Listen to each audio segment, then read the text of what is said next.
ಒಂದು ಕಡೆ ಯುದ್ಧದ ಎಫೆಕ್ಟ್ ಅಲ್ಲಿನ ನಾಗರಿಕರು ಪರದಾಡ್ತಾ ಇದ್ರೆ ಇಲ್ಲಿ ಅದೇ ಯುದ್ಧದ ಎಫೆಕ್ಟ್ ನಿಂದ ಪೆಟ್ರೋಲ್ ಖರೀದಿಗಾಗಿ ಮುಗಿಬೀಳ್ತಾ ಇದ್ದಾರೆ ಜನ. ಒಂದು ಕಡೆ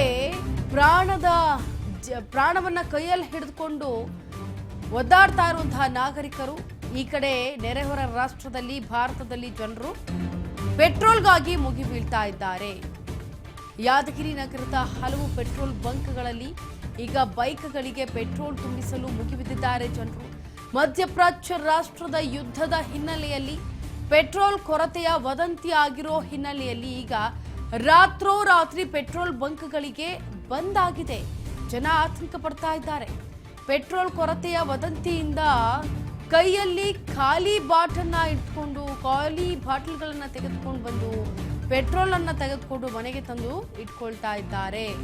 ವಾಹನ ಸವಾರರು ಗೊತ್ತಿಲ್ಲ ಮುಂದೆ ಪೆಟ್ರೋಲ್ ಸಿಗುತ್ತಾ ಇಲ್ವಾ ಅಂತ ಒಂದು ಸಲ ಗಮನಿಸಿ ಪೆಟ್ರೋಲ್ ಬಂಕ್ನಲ್ಲಿ ಎಷ್ಟು ಜನ ನಿಂತಿದ್ದಾರೆ ಅಂತ. ಯಾವ ರೀತಿಯಾಗಿ ನಾವು ಓಡಾಡೋದು, ಯಾವ ರೀತಿಯಾಗಿ ನಾವು ಪೆಟ್ರೋಲ್ ಅನ್ನ ಹಾಕಿಸ್ಕೊಳ್ಳೋದು. ಇನ್ನು ಕೆಲವು ಕಡೆ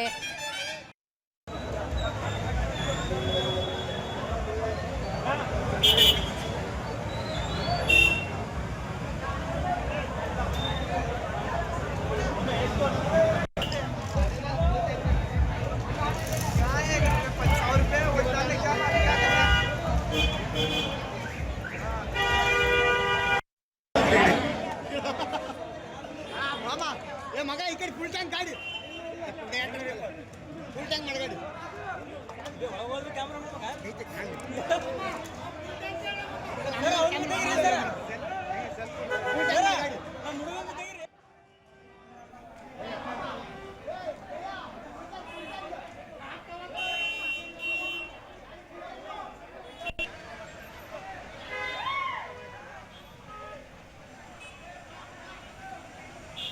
ನೋಡಿ, ರಾತ್ರೋರಾತ್ರಿ ಪೆಟ್ರೋಲ್ ಬಂಕ್ಗಳಲ್ಲಿ ಈಗ ಜನ ತುಂಬಿಕೊಂಡಿರೋದನ್ನ ಗಮನಿಸ್ತಾ ಇದ್ದೀರಾ.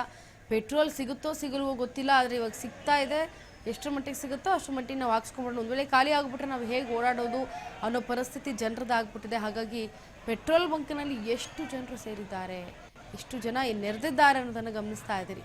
ಕೆಲವರು ಬಾಟಲ್ಗಳು ತಂದು ಹಾಕಿಸ್ಕೊಂಡು ತಮ್ಮ ತಮ್ಮ ಮನೆಯಲ್ಲಿ ಇಟ್ಕೊಳ್ತಾ ಇರೋದನ್ನು ಕೂಡ ನೀವು ಗಮನಿಸಬಹುದು. ಎಷ್ಟರ ಮಟ್ಟಿಗೆ ಪೆಟ್ರೋಲ್ ಬಂಕ್ನಲ್ಲಿ ಬ್ಯುಸಿ ಆಗಿದೆ ಪೆಟ್ರೋಲ್ ಬಂಕ್ ಅನ್ನೋದನ್ನು ಗಮನಿಸ್ತಾ ಇದ್ದೀರಿ.